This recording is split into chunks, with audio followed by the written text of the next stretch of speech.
Finally दोस्तों खेसारी लाल की तरफ से एक बहुत बड़ा अपडेट आया। विवेक सिंह सर ने एक अपडेट दिया, देख सकते हैं आप लोग। फोटो डाले थे आज विवेक सिंह, सॉरी कल डाले थे, और उसमें जो कैप्शन लिखे थे ना वो बहुत ज़बरदस्त लिखे थे काम करो नाम करो। इनका मतलब खेसारी टीम का टाइटल है ये, काम करो नाम करो।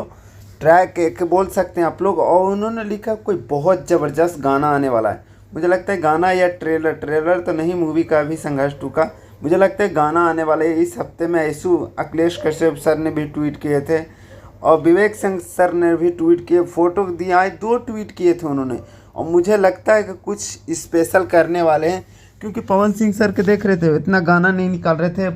मुझे लगता है कि 2-3 दिन होता है उनका गाना आने के लिए। पोस्टर देख सकते हैं, आज भी रिलीज़ किया था कोई, कल भी रिलीज़ हुआ था पोस्टर। और गाना मुझे लगता है आने वाला है बहुत ज़बरदस्त। मुझे लगता है हिंदी सॉन्ग होने वाला होगा या बहुत ज़बरदस्त गाना, क्योंकि इस बार गाना शूटिंग बहुत सारे किए हैं। कम से कम 30-40 गाने अखिलेश कश्यप सर के पास है। सो मैं ज़्यादा कुछ नहीं बोलता हूँ। ओके बाय, बड़ा वीडियो हो जाएगा। ओके बाय, मिलता हूँ नेक्स्ट अपडेट में।